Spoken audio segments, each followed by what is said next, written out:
අයිබෝන් සියලු දෙනාටම අග්‍රාට YouTube channel එකට ඔයාලා අදත් සාදරයෙන් පිළිගන්න ලබනවා. ගොඩක් දෙනෙකුට තියෙන ප්‍රශ්නයකට පිළිතුරු අරගෙන තමයි අද මම ආවේ. 2025 සෞන්දර්ය කලා විශ්වවිද්‍යාලයට ඔයාලා තේරුණාද නැද්ද කියලා දැනගන්නේ කොහොමද? වාගේ ඉසට් ලකුණු ප්‍රමාණය ඇද්ද? සෞන්දර්ය කලා විශ්වවිද්‍යාලයට අයදුම් කරන්න ඔයාට තියෙන අවම සුදුසුකම් මොනවාද කියන වගේ ප්‍රශ්න වලට උත්තර අරගෙන තමයි මම අද ඔයාලා හම්බෙන්න ආවේ. ඉතින් channel එකට අලුත් කෙනෙක් නම් channel එක subscribe කරලම දිගටම මේ වීඩියෝ එකත් එක්ක එකතු වෙලා ඉන්න ඔයාලගේ ප්‍රශ්න ගොඩකට පිළිතුරු ලැබේවි. සෞන්දර්ය කලා විශ්වවිද්‍යාලයට අයදුම් කරන්න ඔයාට තියෙන්න ඕනේ අවම සුදුසුකම් මොකක්ද? 2025 වර්ෂයේ ඔයාලට දැන් 2024 විභාගයේ A level විභාගයේ ලකුණු ලැබිලා තියෙනවා.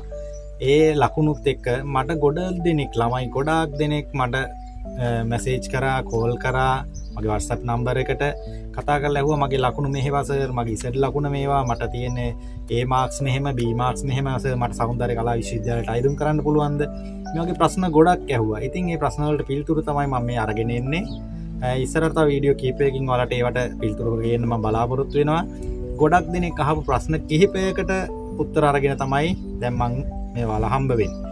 ඉතින් ඔයාට සෞන්දර්ය කලා විශ්වවිද්‍යාලයට අයදුම් කරන්න තියෙන අවම සුදුසුකම් මොකක්ද? අනිත් විශ්වවිද්‍යාලවල වගේම සෞන්දර්ය කලා විශ්වවිද්‍යාලයට අයදුම් කරන්න ඔයාට S සාමාර්ථ උසස් පෙළ විභාගයට S සාමාර්ථ 3ක් තියෙනවා නම් ඔයාට සෞන්දර්ය කලා විශ්වවිද්‍යාලයට අයදුම් කරන්න කිසිම ගැටලුවක් නැහැ. අනිවාර්යෙන් ඔයාට සෞන්දර්ය කලා විශ්වවිද්‍යාලයට අයදුම් කරන්න පුළුවන්. හැබැයි ඔයා සෞන්දර්ය විෂයක් A level වලට හදාarලා තියෙන්න ඕනේ. ඒ වගේම තමයි සෞන්දර්ය විෂය හැදෑරුවට විතරක් මදි. සෞන්දර්ය කලා විශ්වවිද්‍යාලය මගින් පවත්වන ප්‍රායෝගික පරීක්ෂණය සමත් වෙන්නත් ඕනේ. අන්න ඒකයි විශේෂත්වය. එහෙනම් දැන් ඔයාලා දන්නවා S සාමාර්ථ 3ක් තියෙනවා නම් ඔයාලට සෞන්දර්ය කලා විශ්වවිද්‍යාලයට අයදුම් පත්‍රයක් යොමු කරන්න පුළුවන් කියලා. එහෙනම් ඔයාගේ ඉසඩ් ලකුණ කුමක් වුවත් ඔයාට S සාමාර්ථ 3ක් තියෙනවා නම් චිත්‍ර විෂය, නැටුම් විෂය, සංගීත, නාට්‍යකරණය වගේ විෂයක් ඔයා උසස් පෙළ විභාගයට හදාarලා තියෙනවා නම් ඔයාට කිසිම ගැටලුවක් නැහැ සෞන්දර්ය කලා විශ්වවිද්‍යාලයට අයදුම් පත්‍රයක් යොමු කරන්න. ඔන්න ඔයාලගේ එක ප්‍රශ්නයකට පිළිතුරු ලැබුණා. ඊළඟ එක තමයි මගේ ඉසට් ලකුණ ප්‍රමාණවත්ද සෞන්දර්ය කලා විශ්වවිද්‍යාලයට තේරෙන්න කියන එක. සෞන්දර්ය කලා විශ්වවිද්‍යාලයට ඇතුළත් කරගන්නකොට අයදුම් පත්‍ර ඔයාලා දෙකක් දාන්න ඕන. එකක් තමයි විශ්වවිද්‍යාල ප්‍රතිපාදන කොමිෂන් සභාව මගින් නිකුත් කරන හැමෝම කියන කැම්පස් පොත කියලා කියන්නේ. ඒ ඇප්ලිකේෂන් එක අනිවාර්යෙන් ඔයාලා සෞන්දර්ය කලා විශ්වවිද්‍යාලයට යොමු කරන්න ඕනේ. ඒත් එක්කම සමාවෙන්න සෞන්දර්ය කලා විශ්වවිද්‍යාලයට නෙමෙයි, විශ්වවිද්‍යාල ප්‍රතිපාදන කොමිෂන් සභාවට.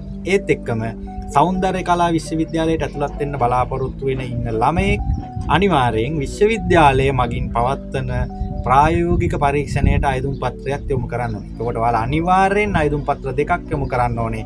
ඒක හොඳින් මතක තියාගන්න. සෞන්දර්ය කලා විශ්වවිද්‍යාලයට යන්න ඉන්න ළමයි සෞන්දර්ය කලා විශ්වවිද්‍යාලයේ ප්‍රායෝගික පරීක්ෂණයට අයදුම් පත්‍රයත්, විශ්වවිද්‍යාල ප්‍රතිපාදන කොමිෂන් සභාවට දාන අයදුම් පත්‍ර දෙකක් අනිවාර්යෙන් යොමු කරන්න ඕනේ. විශ්වවිද්‍යාලයේ මගින් පවත්වනු ලබන ප්‍රායෝගික පරීක්ෂණයේදී ඔයාලගේ පරීක්ෂා කරලා බලනවා ඔයාලගේ ප්‍රායෝගික දැනුම, ඔයාලා කරන විෂයට අදාළව ඔයාලගේ ප්‍රායෝගික දැනුම මොනතරම් මට්ටමක තියෙනවද කියලා.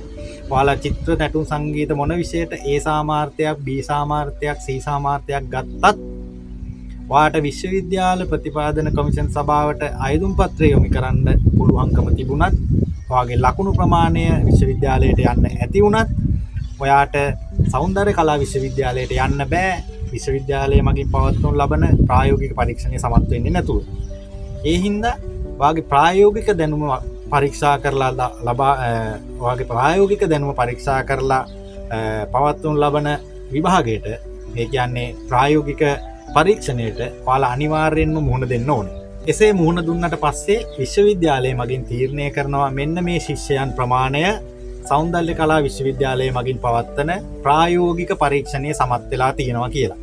ඒ තෝරා ගන්න පිරිස විශ්වවිද්‍යාලය මගින් විශ්වවිද්‍යාල ප්‍රතිපාදන කොමිෂන් සභාවට ඉදිරිපත් කරනවා මෙන්න මේ දරුවන් විශ්වවිද්‍යාලයට සුදුසුකම් ලබනවා, ප්‍රායෝගික පරීක්ෂණයේ සමත් වෙලා තියෙනවා. හැබැයි විශ්වවිද්‍යාලයට එන්න සුදුසුකම් ලබනවද නැද්ද කියලා තීරණය කරන්නේ විශ්වවිද්‍යාල ප්‍රතිපාදන කොමිෂන් සභාවෙන්. විශ්වවිද්‍යාලය මගින් පවත්වන ප්‍රායෝගික පරීක්ෂණයේ සමත් වෙලා තිබුණත් ඔයාට විශ්වවිද්‍යාල ප්‍රතිපාදන කොමිෂන් සභාවෙන් ඔයාට විශ්වවිද්‍යාලේ ප්‍රවේශය නැතුව යන්න පුළුවන් ඔයාගේ ඉසඩ් ලකුණ අනුව. ඒක වෙන්නේ මෙහෙමයි.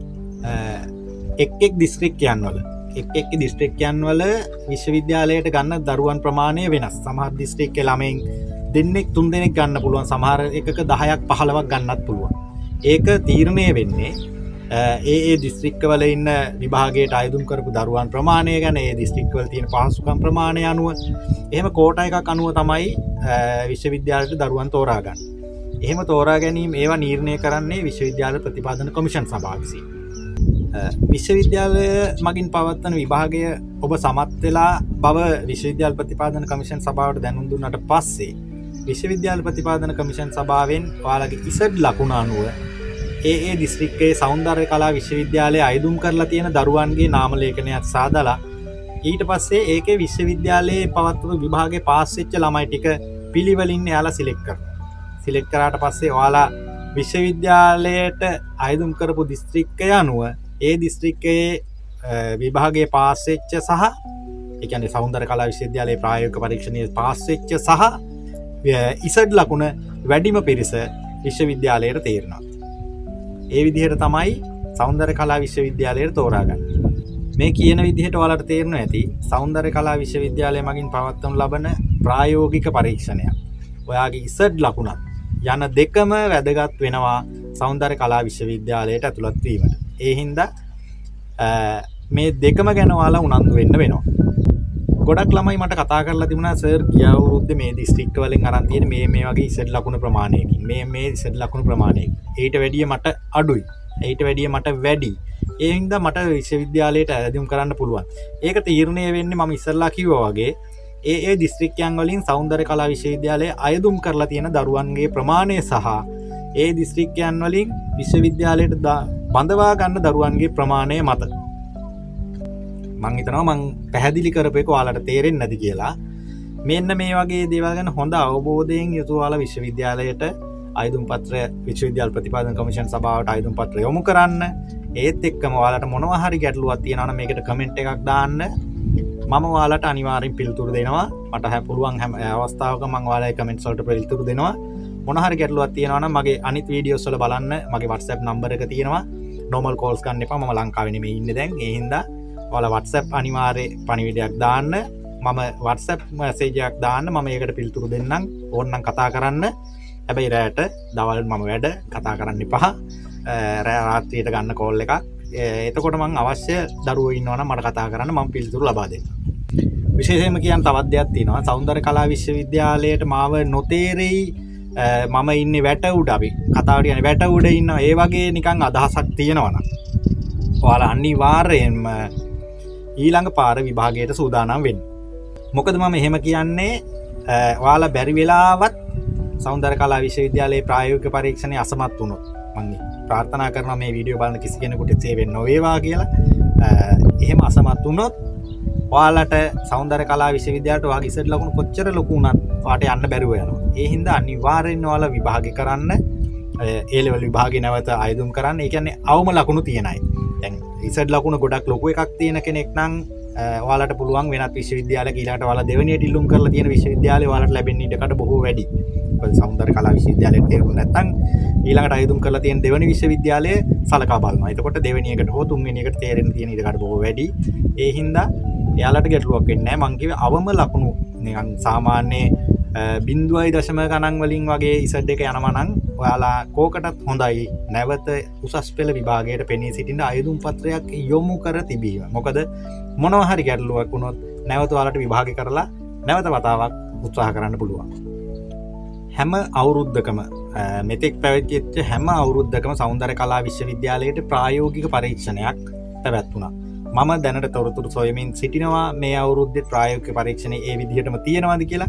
මොනවා හරි හේතුවක් මත ප්‍රායෝගික පරීක්ෂණය අවලංගු වෙලා හෝ එසේ දෙයක් නැතුව ඒක වෙනස් විදිහකට පවත්වනවාද ඒ ගැන තොරතුරු අරගෙන මම අලුත් වීඩියෝ එකකින් ඔයාලා එක්ක අනිවාර්යෙන් නැවත හමු වෙනවා. ඉතින් මේ දිගට මගේ channel එකත් එක්ක එකතු වෙලා ඉන්න. එතකොට ඔයාලට මේ අලුත් වීඩියෝ එකත් ඔයාලට බලන්න පුළුවන්. මේ පාර ප්‍රායෝගික පරීක්ෂණය පැවැත්වෙන්නේ කොහොමද? ගිය පාරවල් වල පැවැත්වුණ විදිහ ගැන මම වීඩියෝ කිහිපයක් දාලා තියෙනවා. ඔයාලට ඒවා බලපුවාම පුළුවන් පොඩි අදහසක් ගන්න මෙන්න මේ විදිහට තමයි මේ විශ්වවිද්‍යාලයේ මගින් පැවැත්වෙන ප්‍රායෝගික පරීක්ෂණය පැවැත්වෙන්නේ කියලා.